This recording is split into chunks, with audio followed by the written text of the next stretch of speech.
الحمد لله رب العالمين والصلاة والسلام على سيد الأنبياء والمرسلين اما بعد فأعوذ بالله من الشيطان الرجيم بسم الله الرحمن الرحيم۔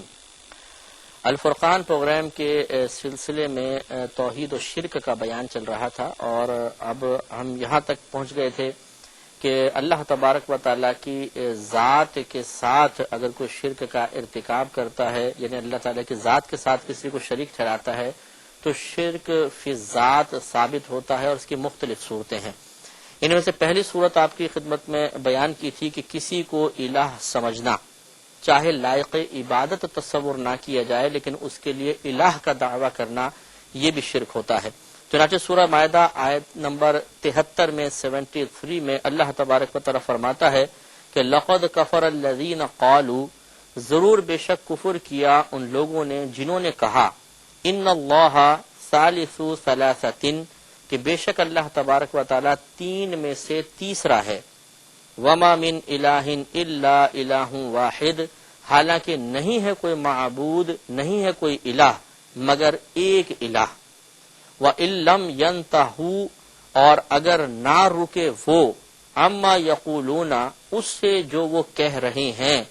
لَيَمَسَّنَّ الَّذِينَ كَفَرُوا مِنْهُمْ عَذَابٌ أَلِيمٌ، تو ضرور چھوئے گا، پہنچے گا ان لوگوں کو جنہوں نے ان میں سے کفر کیا دردناک عذاب۔ یعنی اللہ تعالیٰ نے واضح طور پہ فرمایا کہ کفار میں سے جو اس بات کا دعویٰ کرتے ہیں کہ اللہ تبارک و تعالیٰ تین میں سے تیسرا ہے، تو انہیں دردناک عذاب پہنچے گا اگر وہ توبہ کیے بغیر مر گئے تو۔ اب یہ کس نے دعویٰ کیا تھا؟ تفسیر کبیر میں امام رازی رحمۃ اللہ علیہ فرماتے ہیں کہ یہ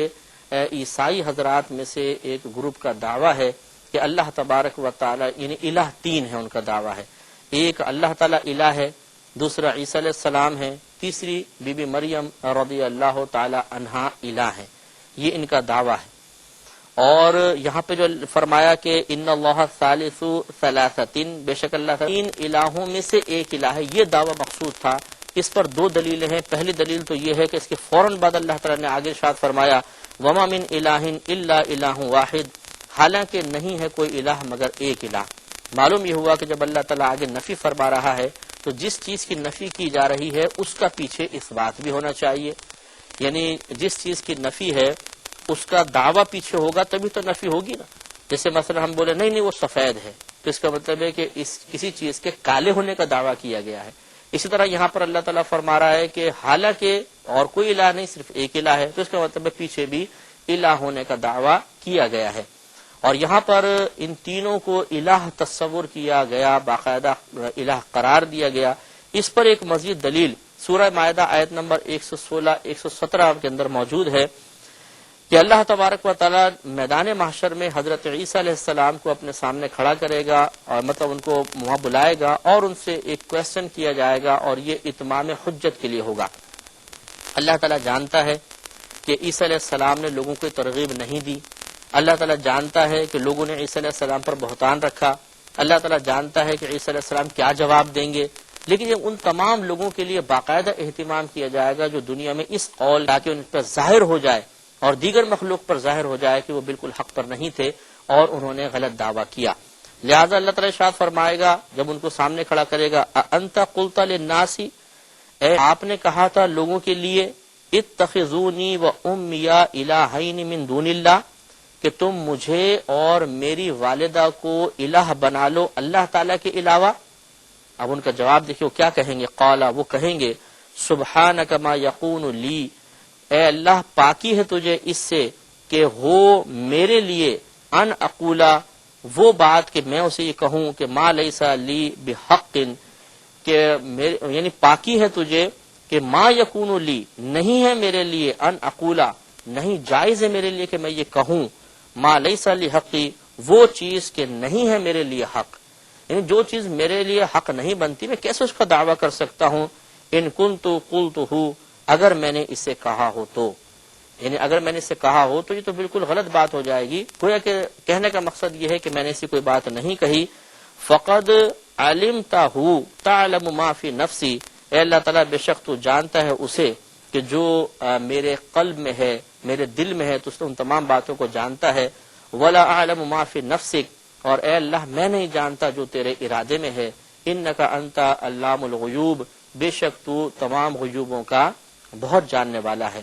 ما قلت لہم، نہیں کہا تھا میں نے ان کے لیے، الا مگر صرف یہ کہا تھا کہ ما امرتنی بہی، نہیں حکم دیا ہے تو نے مجھے اس چیز کا،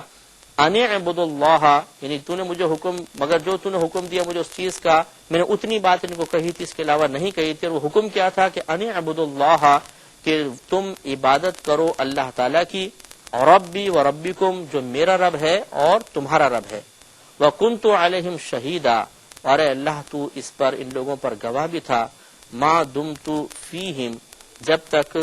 میں ان کے درمیان رہا، فلما توفیتنی، پھر جب تو نے وفات دی مجھے، کنت انت رقیب علیہم، تو اس وقت بھی ان پر نگہبان تھا، وانت علی کل شیء شہید، اور بے شک تو ہر شے پر گواہ ہے۔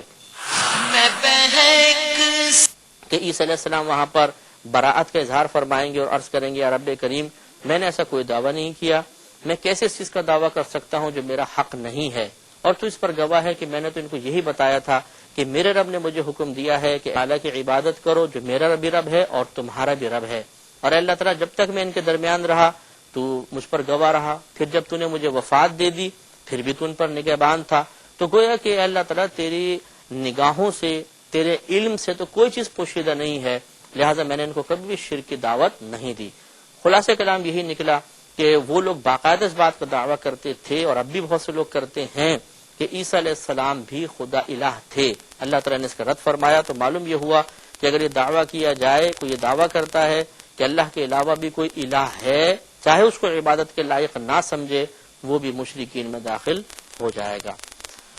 ایک تو یہ معاملہ ہوا۔ دوسرا یہ متکلمین نے بیان فرمایا کہ بعض لوگ یہ کہا کرتے تھے، جن کا دعویٰ یہ نہیں تھا کہ اس کا مطلب ثالث ثلاثتین کا کہ تین الہ ہیں، بلکہ ان کا کہنا یہ تھا، بعض لوگوں نے یوں دعویٰ کیا کہ جوہر تو ایک ہے، ذات ایک ہے، لیکن اس کی اصل تین ہے۔ جو اصل ہے اس کو اقنوم سے بھی تعبیر کرتے ہیں، اس کی جمع اقانیم ہوتی ہے، کہ تین چیزیں ہیں لیکن جوہر واحد ہے، ایک ابن، ایک ابن، ایک روح القدس، اور یہ تینوں مل کر ایک الہ بنتے ہیں۔ ایک ابن یعنی باپ، ابن بیٹا، روح القدس تیسری پاکیزہ روح، یہ تینوں مل کر ایک الہ بنتے ہیں۔ جیسے کہ کہا جاتا ہے کہ سورج، یہ جو ٹکیا ہے سورج کی، یہ مل کر یہ اس کی شعاع روشنی اور اس روشنی میں موجود حرارت، یہ تین کو الگ الگ چیزیں تو نہیں قرار دی جاتی کہ یہ ایک ہے، یہ دو ہیں، یہ تین ہے، بلکہ وہ ان تینوں سے مل کر ایک سورج بنتا ہے۔ اسی طرح وہ کہتے ہیں کہ الہ صرف ایک ہے، وہ اللہ تعالی ہے، لیکن اس کی اصل تین ہیں، ایک ابن، ایک ابن، ایک روح القدس، باپ، بیٹا اور روح القدس۔ اب باپ سے مراد کیا ہے؟ کہتے ہیں باپ سے مراد ہے اللہ تعالیٰ کی ذات، ابن سے مراد ہے وہ کلمہ جو اللہ تبارک و تعالیٰ نے عیسیٰ علیہ السلام کی پیدائش کے لیے یعنی جو پھونکا گیا وہ، اور روح سے مراد حیات ہے۔ تو گویا کہ وہ کہتے ہیں کہ اللہ کی ذات